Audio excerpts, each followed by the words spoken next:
This is the smell of the leftover tuna fish sandwich you left in your lunchbox over the weekend in a wimpy trash bag. Wimpy, wimpy, wimpy! Blech! And this is the smell of that same sandwich in a hefty, ultra-strong trash bag. Hefty, hefty, hefty! Ah, smell the difference? Hefty Ultra Strong has Arm & Hammer with continuous odor control, so no matter what's inside your trash, you can stay one step ahead of stinky. And for bigger jobs, try the superior strength of Hefty Large Black Bags.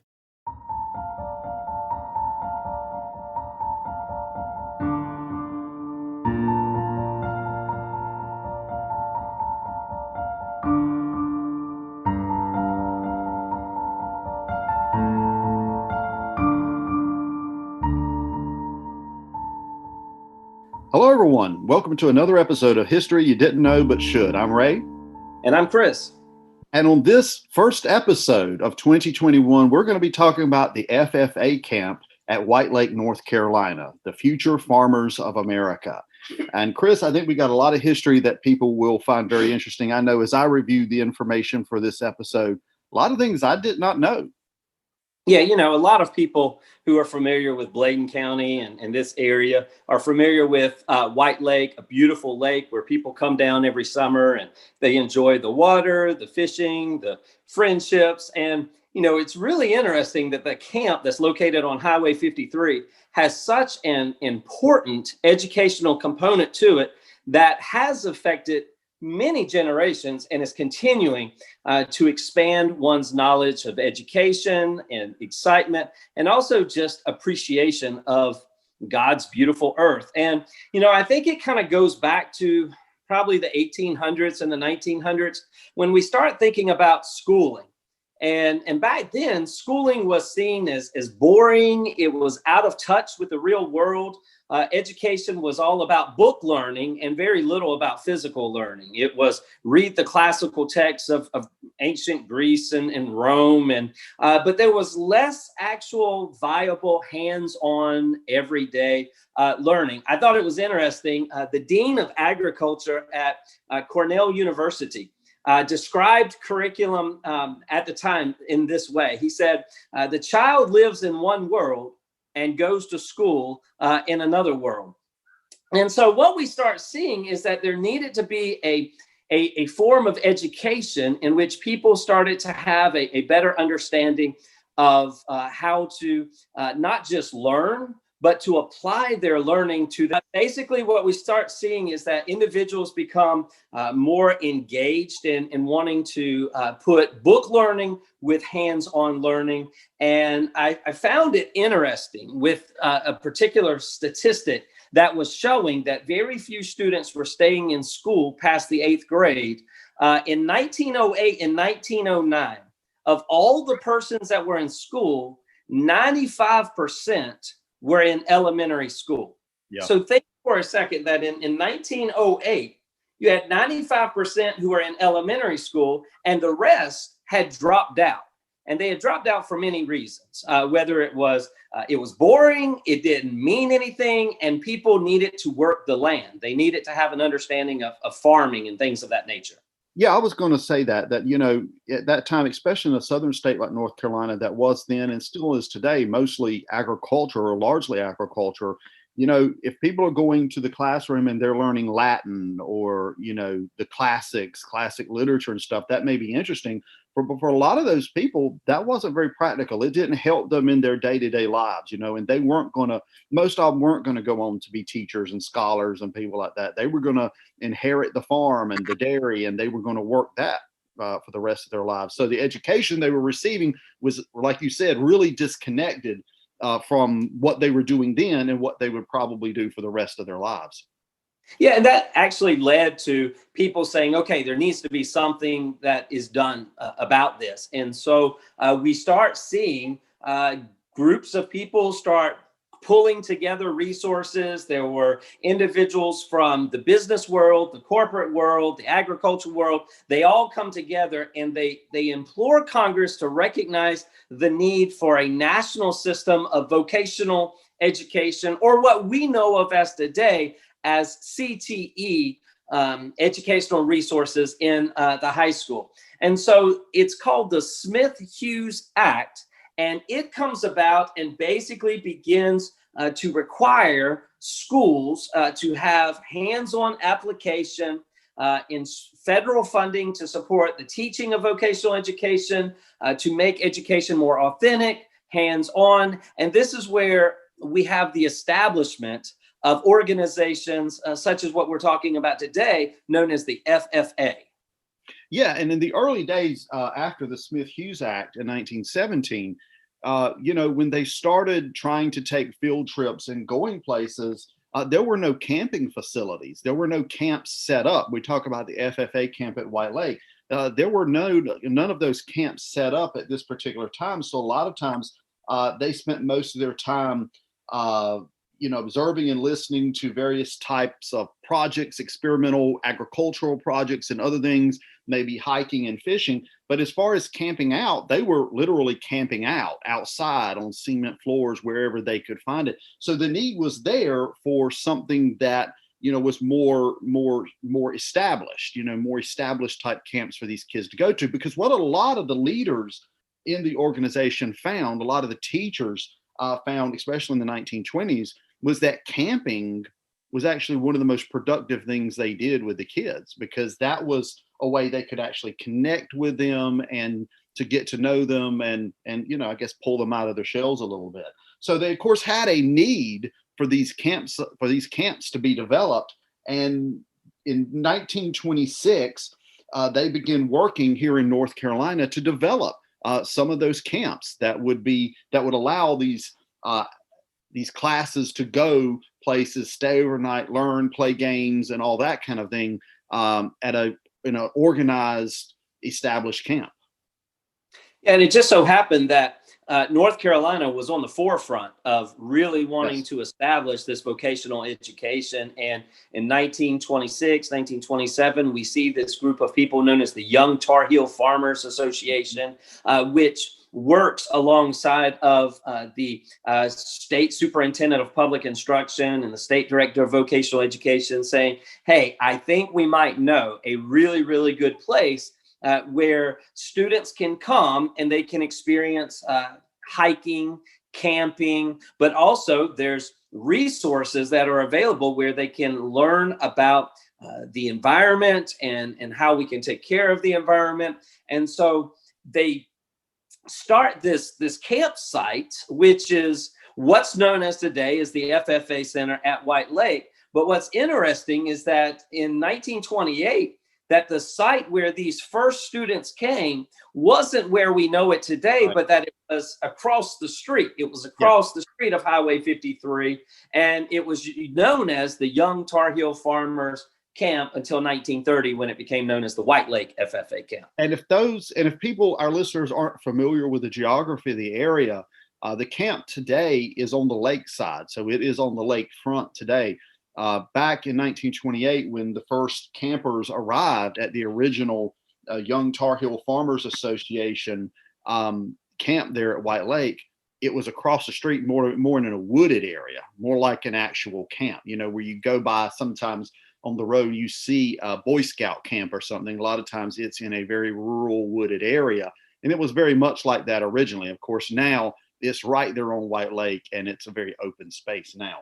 But 1928, as you said, it was across the street. And I think you found that they got a very good deal on the land. Yeah, it's interesting that what happens in 1933, the lakefront property that you were referring to becomes available. And so they're able to purchase that lakefront property for $3,550. Now that's 5-acre plot of land. For our listeners, if anybody knows anything about White Lake real estate, finding something on the water for that price, whether it was 1930 or today, that's a really, really good deal. And the way that they were able to get the money to pay for it is that they would charge the campers $2 a fee to come down and experience the camp for a particular week. And then they had donations from the teachers of the vocational agriculture. And so they were able to pay that off like right at the beginning. And then to help the government, they actually took some money and they gave it towards a WPA, a Works Progress Administration project that was going on not too far down the road also. So I found that as soon as they purchase this land, they're immediately putting not just their time and talents into the earth, but they're also putting their finances into really helping to establish things, because we know what's going on during the historical period at this time with the Great Depression, the New Deal programs. That's all happening right now also. Yeah, and that may have something to do with the reason they were able to get the land so cheap. Because I mean, today here in 2020, when this episode is aired in 2021, how much was it? $3,000 some dollars that they got the land for. If you look at the size of the lot today, you probably couldn't get a small lot to put a doghouse on for that amount, I think, especially on the waterfront. So the camp, like we've said, it was originally known as the Young Tar Heel Farmers Association camp until 1930. In 1930, the name was changed to the White Lake FFA Camp. And that was kept until 1966, when it was renamed the R.G. Pillar FFA Camp. And in 1993, it was changed to the North Carolina FFA Center. So it's actually gone through a number of names. It's gone through two different locations. But what's interesting, Chris, since we're still talking about its founding and its establishment, its first campers came in 1928, which listeners may be interested to know makes it the second oldest FFA camp in the entire United States. Wow, it's just amazing, all of this history. I think we're in our 11th episode, and it seems like every time we're talking about something that's relative to Southeast North Carolina or Bladen County, how much history is in Bladen County that we didn't know about. Here's the second oldest camp, in America. Wow. And it's right here at our back door. Very interesting fact. And what is also interesting is that some of the things that they were doing in 1928 are the same exact things that they're doing in 2021 and 2020, that every summer you have between 6 to 8 schools that come to camp each week during the summer. They come in on a Monday, they leave on a Saturday, and what they're supposed to do is they bring, there's dorms that are there now. They've got cabins. There is this really nice hotel and conference center that looks out onto the lakefront. But I found it interesting that some of the things that they are to do is that there is fun, there's recreation, but there's also training. And I found this article that was from 1930. And in that article from 1930, here's a little bit of the schedule that they do. Remember, these are high school students in summer enjoying their vacation. But for this 1 week, they get up at 6:45. At 7 o'clock, they're doing exercises. From 7:15 to 7:30, they go and do a morning dip in the lake. Now, Ray, even if it's during the summer, going into the lake at 7:15 in the morning can still be a little chilly. At 8 o'clock, they have to clean up the camp, and they have inspection of the cottages, in which they go and make sure your bed's made, make sure that your clothes are folded. Anyway, you're not living in a pigsty. And then they have work hours where they do improvements throughout the camp. And then they play sports. And I did find it also to be pretty cool. They say that, now this of course was 1930. It'd be interesting to see if it's still today. But in 1930, they said not a single student left that FFA camp after a week of engaging and learning and time together without learning how to swim. So that was one of the primary requirements, is that when you left the FFA camp at White Lake, you knew how to swim. Yeah, I don't know if that's still a requirement today, but certainly if you're by that area in the summer, you see a lot of the kids out in the water. So it's still, swimming and that kind of thing is still a very important part. They play volleyball, they play basketball, they have a softball, baseball field out there now. So sports, swimming, and all of that is still a very important part of the White Lake FFA camp. Yeah, and one of the other things that went along with that is that they would have contests.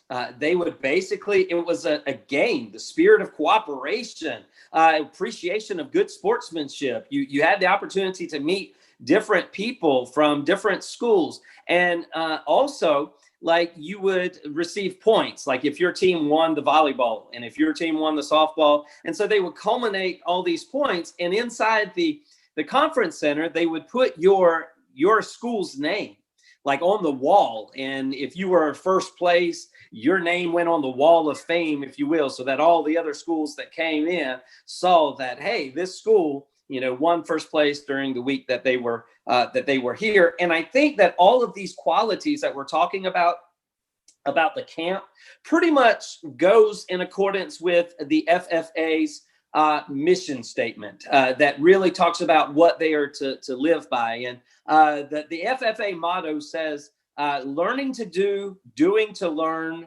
earning to live, and living to serve. And those are the core values of the organization.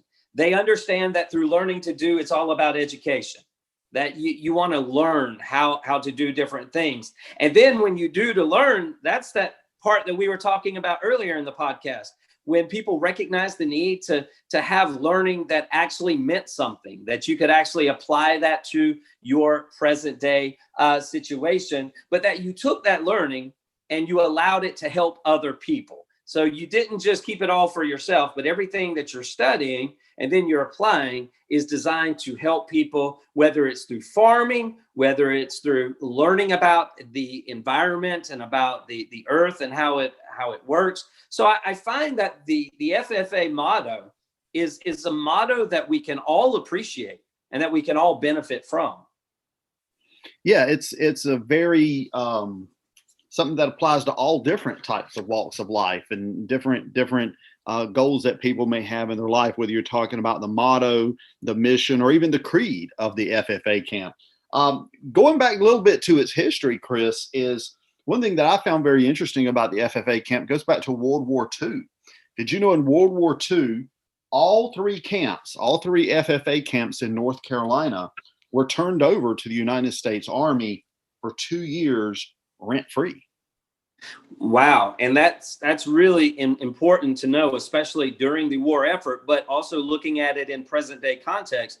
We still see individuals from Fort Bragg who will use White Lake as training grounds. We can go out during the summer and we'll see the helicopters overhead as the paratroopers are jumping out of the helicopters into the lake, and still using the FFA camp as a resource center as well. So it's good to know that the FFA camp serves a lot of different purposes rather than just for schools and vocational education, but for the Army and other branches of military, but also even today, church groups and family unions. And you can even rent the conference center if your family wants to come down and to experience. All of that information can be found through the FFA and through the website for the FFA camp at White Lake. So it provides not just a lot of history, but a lot of present day opportunities for people to experience Bladen County and especially White Lake.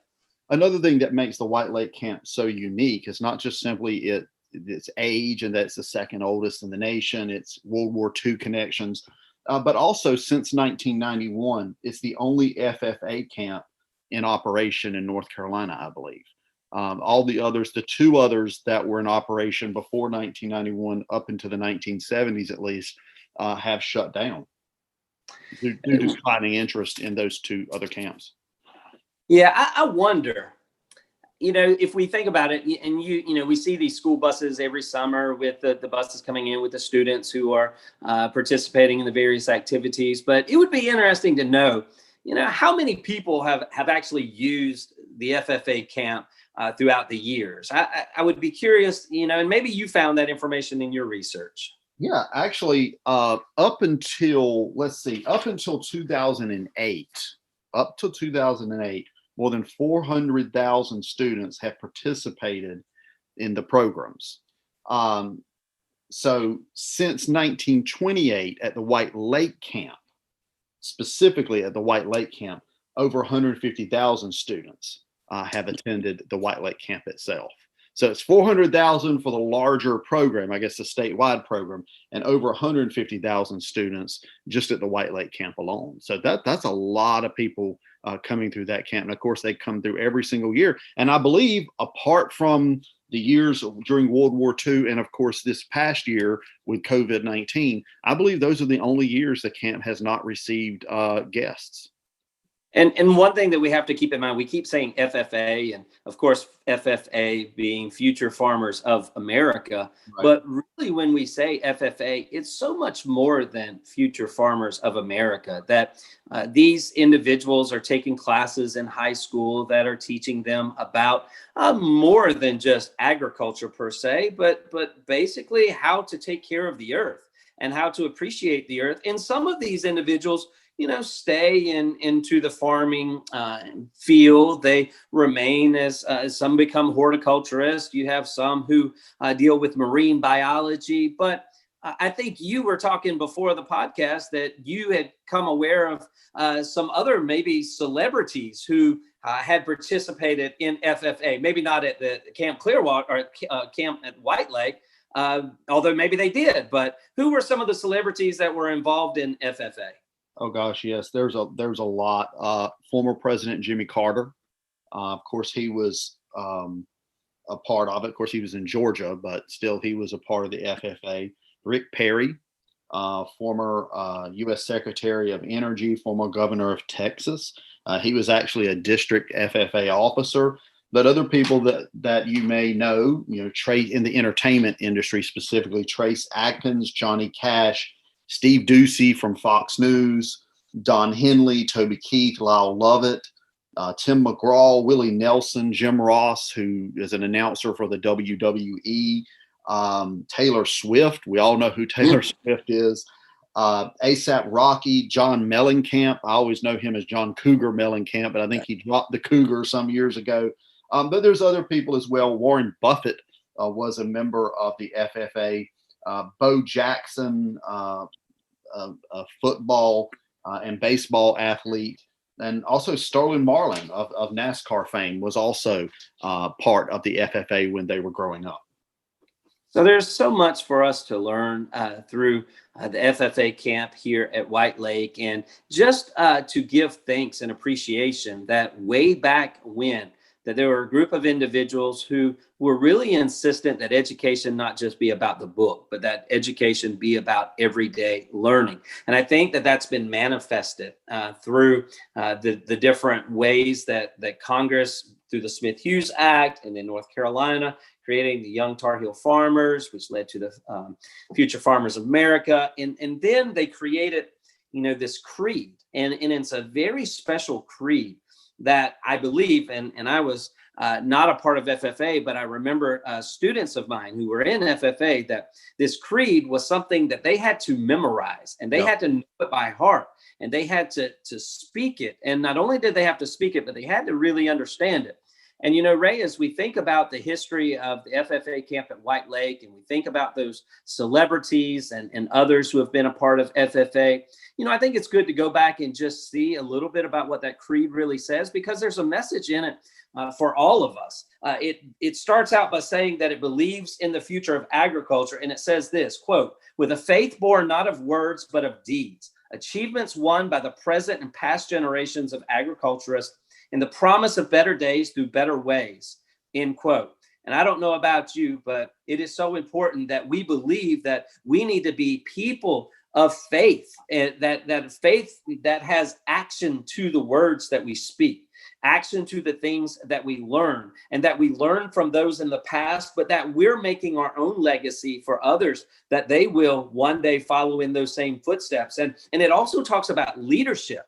It talks about, it says, quote, "I believe in leadership from ourselves and respect from others. I believe in my own ability to work efficiently and think clearly with such knowledge and skill as I can secure," end quote.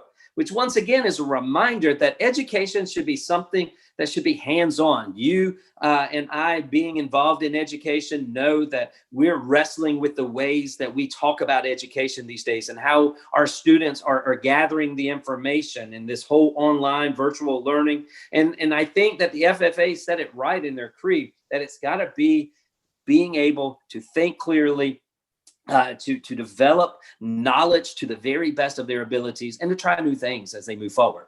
Yeah, and as history teachers, we both know through experience that students respond very well to that hands-on experience. It's one thing to be in a classroom and to give a lecture, have a discussion, even show a video. That they may be interested in some of that.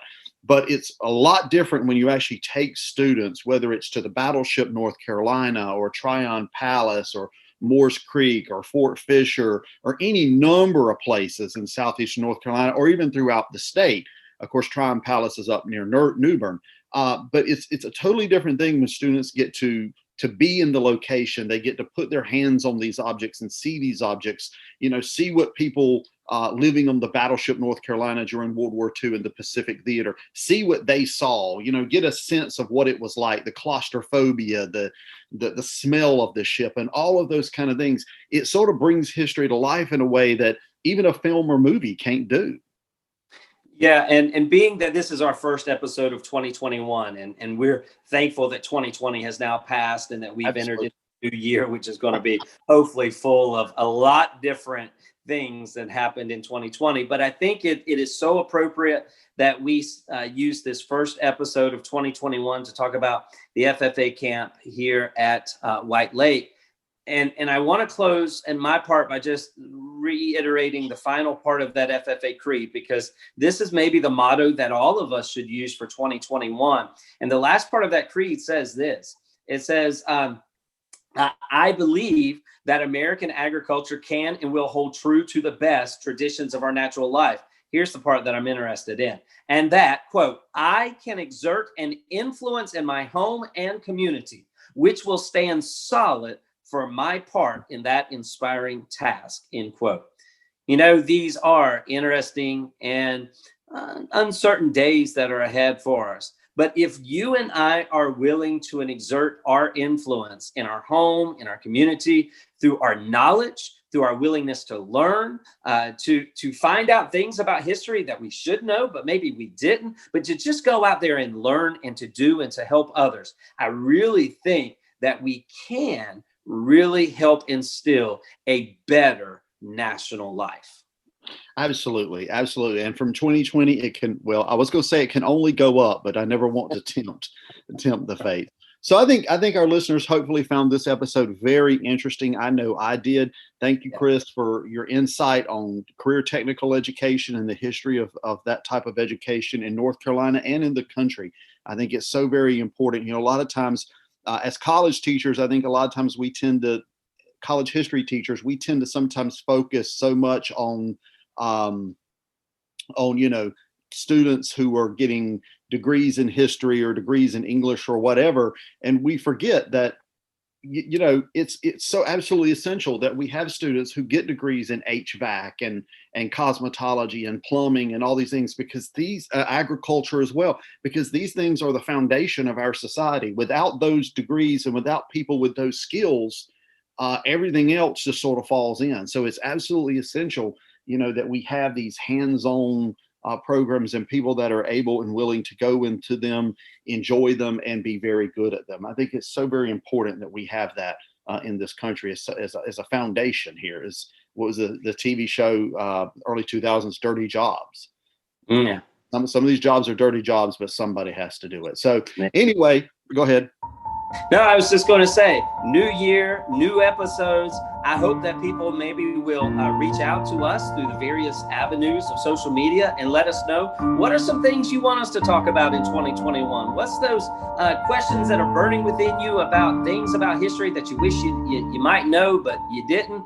Make sure to tell them how they can get in touch with us about sharing their ideas and thoughts. Yeah, if you have any ideas, recommendations, questions, whatever, you can contact us at email at historyoushouldknow@gmail.com. That's history, the letter U, should know at gmail.com. We look forward to talking with you again next week, and we'll we'll see you then. Have a great one.